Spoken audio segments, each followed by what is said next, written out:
جو خواتین یہ میرے بیان سن کے کہتی ہیں نا یہ مردوں کو فیور کر رہا ہے، عورتوں کو تھپڑ لگانے کی اجازت نہیں دے رہا، آپ کی بہو جب آپ کے بیٹے کو پیٹے گی نا تو پھر آپ میرا بیان ہی اس کو سناؤ گی کہ بیٹا شوہر پہ ہاتھ نہیں اٹھاتے۔ اسی طرح میں جو کہتا ہوں نا بہو پر اخلاقاً لازم ہے کہ وہ ساس کی خدمت کرے،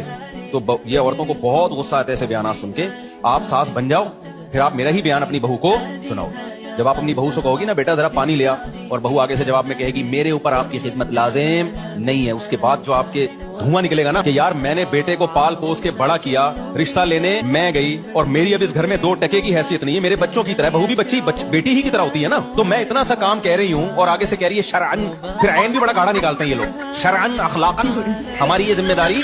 نہیں ہے، شرعن ہم پہ یہ لازم ہے، حرام ہے ہمارے سے خدمت کرنا۔ پھر بڑے ہا بھی پورا حلق سے نکلے گا اور را پورا پر نکلے گا، اور جیسے میں بتاتا ہوں نا کوئی مولوی اگر کرپٹ تو مولانا ہوتے نہیں ہے کرپٹ، کبھی کبھار کو ہوتے بھی ہیں، تو جب آپ اس کی کرپشن پکڑیں گے نا اور آپ اس کو کہیں گے بھائی یہ تو پیسوں کا حساب کیوں نہیں دے رہا، علماء کا احترام، علماء عین نہ پورا حلق سے نکلتا ہے، العلماء ورثۃ الانبیاء، تو پھر پورے حلق سے عین نکلے گا اور ہا حلوے والا پورا حلق سے نکلے گا، شرعن پورے عین میں نہ پورے طبیعت سے نکلتے ہیں پھر، تو یہ عین اور ہے سے کبھی بھی متاثر بولو، یہ عین حلق سے نکل رہا ہے دل سے نہیں نکل رہا، اور یہ ہا حلق سے تو نکل رہا ہے دل سے، اس کو بھی پتا ہے کہ میں گڑبڑ کر رہا ہوں۔